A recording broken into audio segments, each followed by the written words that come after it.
Assalamualaikum warahmatullahi taala wabarakatuh. Bismillahirrahmanirrahim. Alhamdulillahirabbil alamin. Wassalatu wassalamu ala asyrafil anbiya wal mursalin. Sayyidina Muhammadin wa ala alihi wa sahbihi ajmain. Subhanaka la ilma lana illa ma 'allamtana innaka antal alimul hakim. Rabbi shrah li sadri wa yassir li amri wahlul 'uqdatam min lisani yafqahu qawli. Subhanallah walhamdulillah wa la ilaha illallah wallahu akbar. Wa la hawla wa la quwwata illa billahil aliyyil azim. Adada kulli harfin kutiba wa yuktabu abadal abidin wa dahrad dahirin. Qala al-muallifu rahimahullahu ta'ala rahmatal abrar wa nafa'ana bihi wa bi'ulumihi wa bi'ulumikum fid daraini amin. Babu sulasi ila angkal al-maqalatus sadisata asyara. Nasihat yang ke-16. An Abi Sulaiman Ad-Darani annahu qala fil munajah.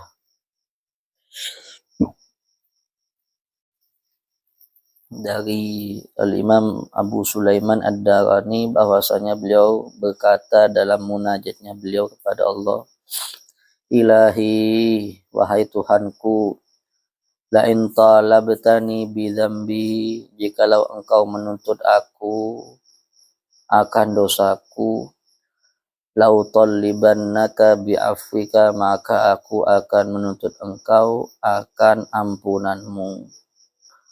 Wala in talabtani bi bukhli, jikalau engkau ya Allah menuntut aku akan sifat kikirku, sifat bakhilku, maka la'utallibannaka bisakhaika, maka aku akan menuntutmu akan kedermawananmu, kemuliaanmu. Wala in adkhaltani annara la akhbartu ahlan nari bi anni uhibbuka, jikalau engkau memasukkan aku ke neraka, maka aku akan memberi kabar kepada penduduk neraka bahwasanya aku mencintai engkau ya Allah.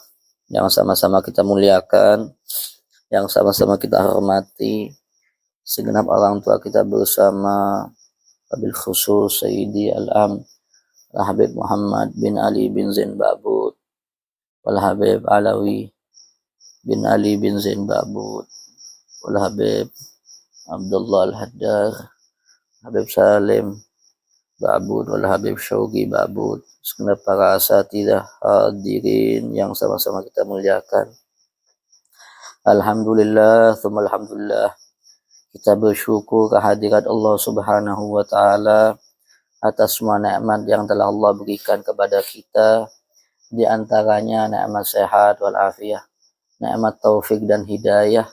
Dengan nikmat ini kita masih bisa dikumpulkan oleh Allah Subhanahu wa taala di waktu yang sangat barokah ini, melalui dimulai dengan salat subuh berjamaah, kemudian membaca zikir dan dilanjutkan dengan majlis ilmu, dengan harapan kita meminta kepada Allah Subhanahu wa taala kita tidak keluar dari majlis ini kecuali semua dosa kita diampuni oleh Allah, dengan harapan kita tidak keluar dari majlis ini kecuali mendapatkan barokah umur, sehat wal afiyah, qabul hajah dunyawiyah wal ukhrawiyah, dijauhkan dan dilindungi dari semua bahaya, dari semua bala musibah, dari semua malapetaka, dari semua macam penyakit. Dan yang terakhir kita meminta kepada Allah, kita tidak keluar dari majlis ini kecuali mendapatkan ilmu yang bermanfaat. Amin amin ya rabbal alamin. Nasihat yang ke-16 dari Al-Imam Abu Sulaiman Ad-Darani. Beliau termasuk salah satu orang soleh. Beliau berguru kepada Imam Sufyan Ats-Tsauri. Termasuk guru beliau pernah belajar kepada Imam Sufyan Ats-Tsauri. Imam Sufyan Ats-Tsauri aja saking takutnya kepada Allah, beliau itu sampai kencingnya itu kencing darah. Mungkin kalau sekarang dikiranya sama orang-orang dibilang penyakit itu. Padahal karena saking takutnya kepada Allah, beliau itu sampai kencing darah. Ini Al-Imam Abu Sulaiman Ad-Darani berguru, salah satu gurunya Imam Sufyan Ats-Tsauri. Beliau ini bermunajah. Sebelum kita tahu isi munajat beliau, apa munajah itu? Kalau dalam kamus, munajah itu ayyuwajjih kalamahu ilallahi ta'ala, mengadukan perkataannya atau isi hatinya kepada Allah Subhanahu wa ta'ala. Kalau dalam kamus, sebagian ulama mendefinisikan munajah itu adalah jalsah khalwah ma'allahi ta'ala. Fal munajah tashtamilu ala du'a wa qiraatil Qur'an wa ta'ammul wa tadabbur wa tafakkur wa tashtamilu ala hadits ma'allahi ta'ala. Sebagian ulama mendefinisikan, mengartikan munajat itu adalah duduk sendirian bersama Allah Subhanahu wa ta'ala. Ya. Maka yang namanya munajat itu ya mengandung doa. Apabila kita duduk sendiri, habis itu kita doa kepada Allah, ya itu termasuk munajat. Mengandung juga membaca Al-Quran. Kita duduk sendiri dengan kita isi dengan membaca Al-Quran, ya termasuk munajat. Wa ta'ammul, atau kita merenungi akan dosa-dosa yang kita lakukan, akan nikmat-nikmat Allah yang telah Allah berikan kepada kita, itu suatu munajat. Dan juga tadabbur, tafakkur juga, ya, bertafakur akan kebesaran Allah Subhanahu wa ta'ala dengan kita duduk sendiri sambil bertafakur, itu termasuk munajat. Intinya yang namun munajat itu ya berbicara atau mengutarakan apa yang ada di isi hatinya itu kepada Allah Subhanahu wa ta'ala. Dan di sini ya ini termasuk doa, ya, termasuk doa.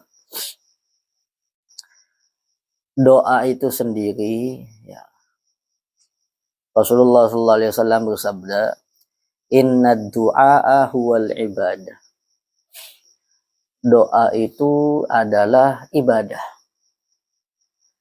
Jadi kalau dalam Al-Quran Allah Subhanahu wa ta'ala berfirman, wa ma khalaqtul jinna wal insa illa liya'budun. Tidaklah aku menciptakan jin dan manusia kecuali untuk beribadah. Rahmatnya Allah kepada kita, ibadah ini di aneka raka, di bermacam-macam sama Allah Subhanahu wa ta'ala. Ya, yang namanya ibadah ini diberikan macam-macam, sholat, bersedekah, dan segala macamnya, termasuk doa. Jadi anggapannya doa itu adalah ibadah sudah. Ya, bahkan anggapannya jangan kita ngelihat antara gobul apa endaknya. Ketika kita doa itu sudah khair kabir, sudah sudah kebaikan yang sangat besar, karena anggapannya kita termasuk ibadah gitu loh. Dan juga dalam hadis lain Rasulullah SAW bersabda, laisa syai'un akrama 'ala Allahi 'azza wa jalla minad du'a. Tidak ada sesuatu yang lebih mulia dari menurut Allah Subhanahu wa ta'ala daripada doa. Jadi anggapannya ketika kita berdoa kepada Allah Subhanahu wa ta'ala, kita sudah melakukan suatu yang mulia. Bahkan dalam istilah permintaan saja, seorang syair mengatakan seperti ini, la tas'alanna bani adam hajatan wasalil ladzi abwabuhu la tuhjabu. Allahu yaghdabu in taqaqta su'alahu wa banu adama hina yus'alu yaghdabu. Janganlah kalian sekali-kali meminta kebutuhan kepada manusia. Butuh apa ke manusia? Jangan. Akan tetapi mintalah kepada zat yang pintunya tidak pernah tertutup. Manusia itu ada waktu-waktunya. Ya, jam sekian tutup pintunya. Kadang yang namanya kita, yang namanya manusia, kalau sudah didatangi pengemis, sekali dikasih, 2 kali dikasih, tiap hari ini. Nah, tapi Allah Subhanahu wa taala tidak. Bahkan kata penyair ini, "Fallahu yaghdabu in tarakta su'alahu." Allah murka kepada kita kalau kita tidak meminta kepada Allah. Ya. Kenapa kok Allah murka kepada kita kalau kita tidak meminta kepada Allah? Ya, memang hakikatnya Allah tuh tahu apa yang kita inginkan. Tapi alasan kita berdoa yang dikatakan sama Abdullah Al-Haddad, "Du'ai wa ibtihali syahidun li biftigari." Ya, bentuk kita doa itu kepada Allah adalah suatu bentuk, ya suatu saksi lah kalau kita itu butuh sama Allah. Sudah, Allah murka kepada kita kalau kita tidak meminta kepada Allah. Sedangkan sebaliknya, manusia kalau kita mintai, dia murka kepada kita. Dia marah sama kita. Nah, seperti itu. Nah, itu yang namanya doa. Di sini doa ya. Isi doanya ini ada 3. Yang pertama, beliau ini berdoa kepada Allah, "Wahai Tuhanku, jikalau Engkau ini menuntut aku akan dosa-dosaku yang sangat banyak, maka aku akan menuntut Engkau ya Allah akan ampunanmu yang sangat besar."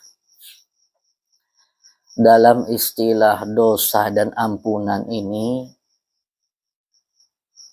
ya mungkin Al-Faqih pernah cerita tentang salah satu orang di zamannya Rasulullah Sallallahu Alaihi Wasallam yang namanya Wahsy.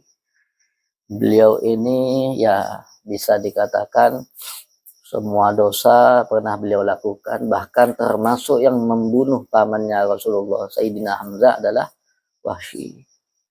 Wahsy ini ketika ditawarkan untuk masuk Islam, beliau itu enggan. Wahsy ini enggan. Dia ini merasa sudah terlambat. Sudah tidak bisa, sudah. Kasep sudah melakukan dosa yang begitu banyak. Jadi anggapannya kayak mustahil Allah mengampuni Wahsy. Tapi akhirnya Allah Subhanahu wa taala menurunkan ayat, "Innallaha la yaghfiru ayyushraka bihi wa yaghfiru ma duna dzalika liman yasha." Sesungguhnya Allah Subhanahu wa taala tidak mengampuni dosa syirik dan mengampuni dosa apapun ya selain syirik. Jadi anggapannya dosa apapun Allah ampuni selain satu dosa tok, syirik. Ya, kalau kita menyekutukan Allah ya tidak diampuni sama Allah. Ya apa caranya mengampuni? Ya masuk Islam dulu, baca syahadat dulu, taubat dulu, baru Allah mengampuni kita. Sudah. Tapi si namanya Wahsy ini dia tetap hatinya itu masih belum apa ya, belum percaya lah. Masa masih belum puas dia. Akhirnya terakhir Allah Subhanahu wa taala menurunkan ayat ini. "Qul ya ibadiyalladzina asrafu ala anfusihim la taqnatu mir rahmatillah. Innallaha yaghfirudz dzunuba jami'a. Innahu huwal ghafurur rahim." Katakanlah kepada hamba-hambaku yang sudah kelewat batas. Yang dikatakan kelewat batas itu semua dosa dia lakukan. Semuanya. Katakan kepada mereka, la taqnatu mir rahmatillah. Janganlah putus asa dari rahmatnya Allah. Karena sesungguhnya Allah itu akan mengampuni semua dosa. Semuanya. Nah, ini kabar gembira ini. Innahu huwal ghafurur rahim. Sesungguhnya Allah itu adalah zat yang al-ghafur, yang memberi maaf, rahim. Innallaha ghafurur rahim. Zat yang memberi maaf, zat yang memberi ampunan, dan zat yang penyayang. Kemudian dalam ayat lain, akhirnya Wahsy masuk Islam. Mau masuk Islam. Karena ada ayat ini. Nah, intinya yang namanya dosa kita dibandingkan dengan ampunan Allah tidak ada apa-apanya. Dalam ayat lain Allah Subhanahu wa taala berfirman, "Wa may ya'mal su'an aw yadhlim nafsahu tsumma yastaghfirillaha yajidillaha ghafurur rahim." Siapa saja yang melakukan suatu dosa, suatu kesalahan, ya, zalim kepada dirinya sendiri dia. Kemudian dia meminta ampun kepada Allah, ya, minta ampun sama Allah. Maka dia akan mendapati Allah sebagai zat yang mengampuni, zat yang menyayangi. Jadi anggapannya pasti Allah ampuni. Bahkan dalam hadis qudsi kan dikatakan, wahai hamba-hambaku, aku tahu kalian ini siang hari melakukan dosa, malam hari melakukan dosa. Fastaghfiruni, ya minta ampun sama aku. Ya. Minta ampun sama aku, minta maaf sama aku, maka aku akan ampun. Tetap yang namanya ampunan Allah lebih besar, jauh lebih besar daripada dosa kita.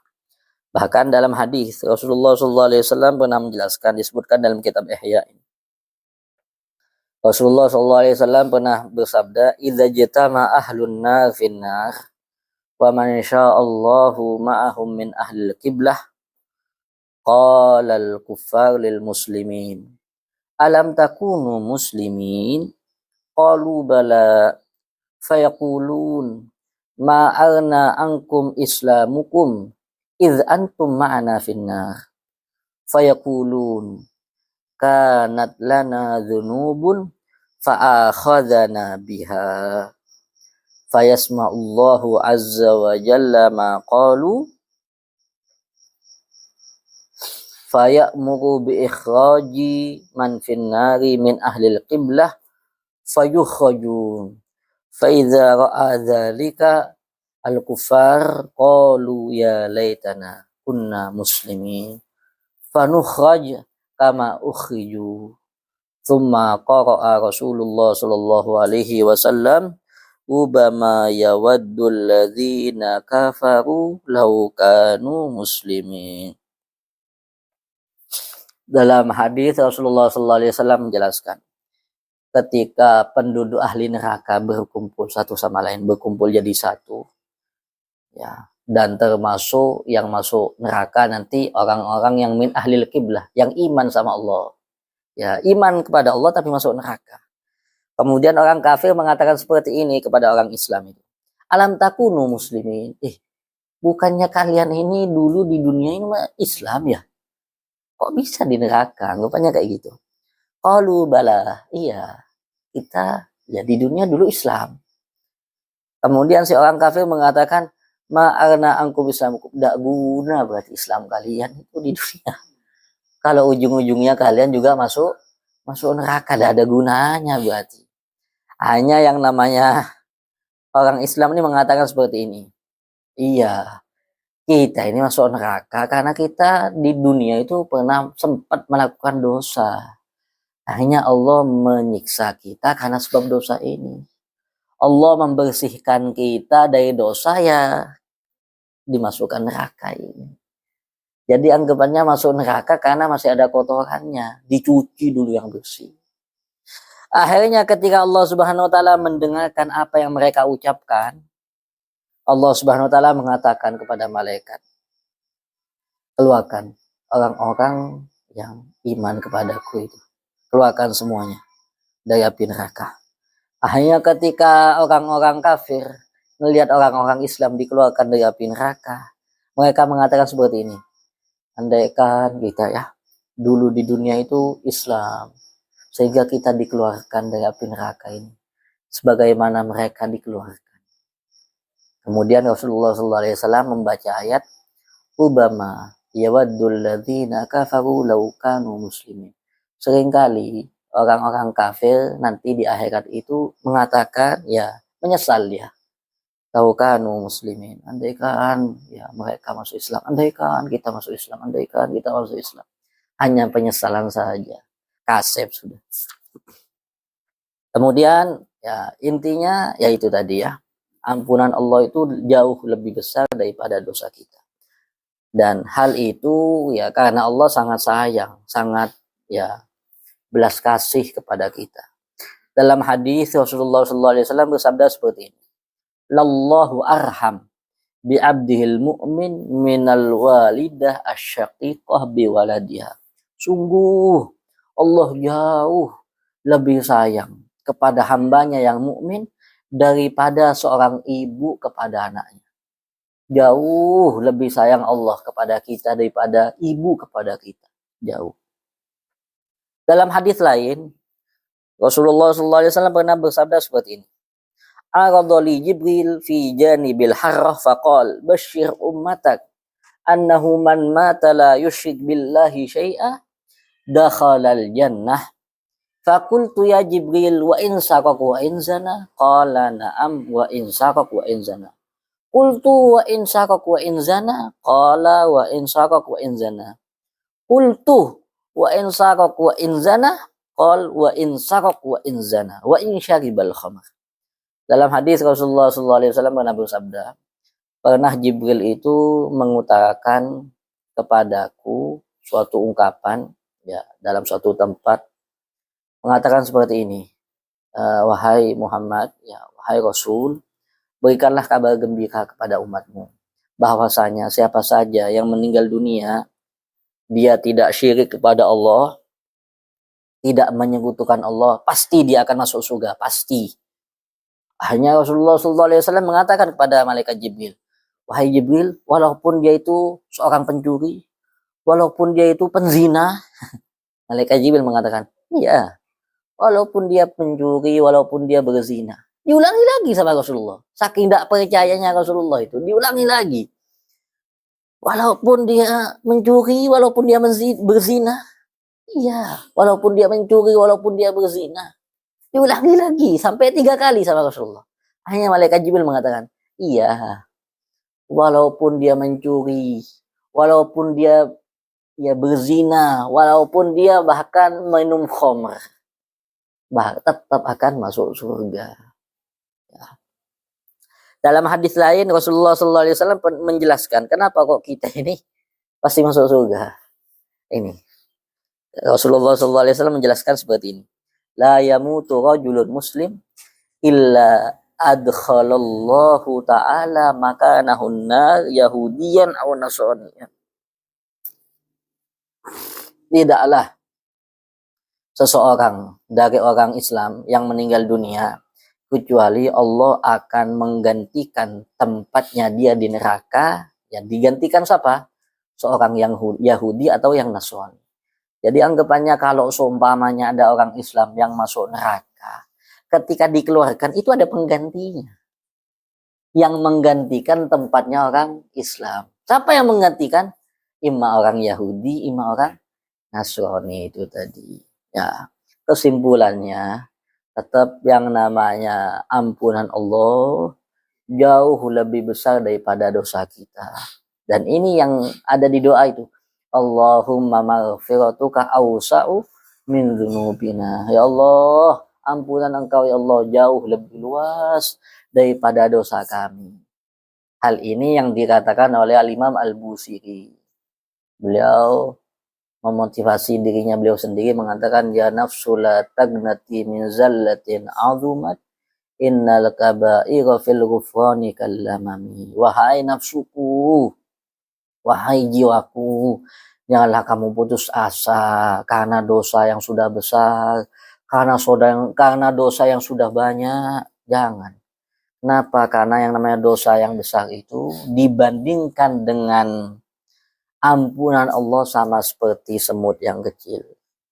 Anggapannya sebesar apapun dosa kita, tetap dibandingkan dengan ampunan Allah itu udah ada apa-apanya. Jauh lebih besar ampunan Allah daripada dosa kita.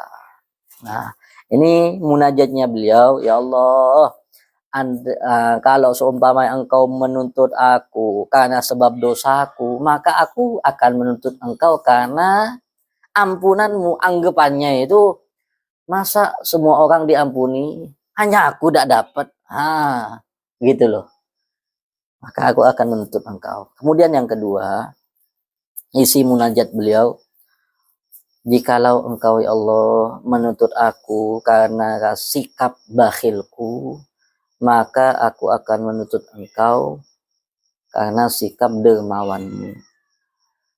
Dalam istilah bakhil, Rasulullah SAW pernah menjelaskan, la yadkhulul jannata bakhilun wala khabbun wala khainun wala sayyi'ul malakah. Tidak akan masuk surga orang yang bakhil, orang yang pengkhianat, ya, orang yang suka menipu, orang yang suka mengkhianat, atau orang yang berbuat buruk kepada budaknya atau berbuat buruk kepada pembantunya. Intinya berbuat buruk kepada orang lain. Ya, dalam hadis lain Rasulullah SAW bersabda, "Innallaha yubghid thalathah, asy-syaikhaz zani wal bakhilul mannan wal mu'ilul mukhtal." Allah Subhanahu wa taala benci kepada 3 golongan ini. 1, asy-syaikhuz zani, orang tua yang berzina. Anggapannya sudah tua ini. Anggapannya sudah bentar lagi mau masuk tanah, tapi masih tetap melakukan zina. Ya, nasallallahu alaihi wal afiyah. Wal bakhilul mannan, orang yang bakhil, sudah bakhil tapi mungkin. Ya Allah, anggapannya tidak cukup dengan dia tidak ngasih, sekali ngasih diungkit-ungkit. Yang terakhir al-mu'ilul mukhtal, orang yang tidak punya, orang yang fakir tapi sombong. Ya, intinya itu termasuk ya dosa anggapannya yang menghalangi kita untuk masuk surga adalah bakhil. Tapi dalam syarah itu dikatakan, yang dikatakan bakhil bisa menghalangi dia untuk masuk surga adalah bakhil sehingga dia tidak mau mengeluarkan hartanya ketika dia wajib mengeluarkannya. Contohnya bakhil untuk mengeluarkan zakat. Ya. Nah, ini beliau mengatakan, jikalau engkau ya Allah menuntut aku karena aku bakhil, maka aku akan menuntut engkau akan sifat dermawanmu ya Allah. Anggapannya kalau semuanya dapat, ya semuanya mendapatkan sifat dermawanmu, mendapatkan. Kalau aku tidak dapat, ya aku akan menuntut engkau ya Allah. Yang terakhir beliau mengatakan, ya Allah, jikalau engkau memasukkan aku ke neraka, maka aku akan memberitahukan kepada penduduk neraka bahwasanya aku mencintaimu. Ya. Cinta kepada Allah, kemudian masuk neraka, ini anggapannya tidak ada apa-apanya. Orang itu kalau sudah cinta, meskipun anggapannya sakit, tidak kerasa dia. Hal ini yang pernah dirasakan oleh salah satu orang yang ditemui oleh Al-Imam Abdul Wahid bin Zaid. Al-Imam Abdul Wahid bin Zaid pernah berkata, marartu bi rajulin qa'imin fis salji faqultu lahu ama tajidul barda, faqala man syaralahu hubbullah lam yajidil barda. Beliau pernah bercerita, Imam Abdul Wahid bin Zaid pernah bercerita seperti ini. Aku pernah berjumpa di jalan, pernah melewati seseorang yang berdiri di atas es. Anggapannya mungkin musim salju, mungkin dingin. Berdiri di jalan, padahal dingin. Dia mengatakan, ama tajidul barda, kamu tidak kedinginan. Kemudian orang yang dikiranya kedinginan sama beliau ini mengatakan seperti ini. Siapa saja yang hatinya disibukkan dengan rasa cinta kepada Allah, tidak akan merasakan dingin. Anggapannya sama. Kalau seandainya aku masuk neraka, aku akan memberitahukan aku cinta kepada Allah, sehingga tidak ada rasa apa-apa, tidak ada rasa sakit, tidak ada apa. Jadi seperti itu. Itu isi munajat Al-Imam Abu Sulaiman Ad-Darani.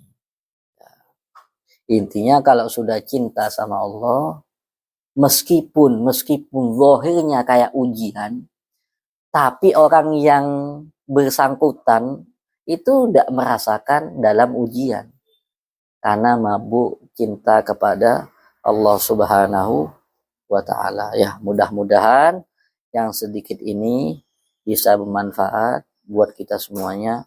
Kurang lebihnya mohon maaf. Hadza minni wal afu minkum. Wassalamualaikum warahmatullahi taala wabarakatuh. Ya Rabbana tarafna bi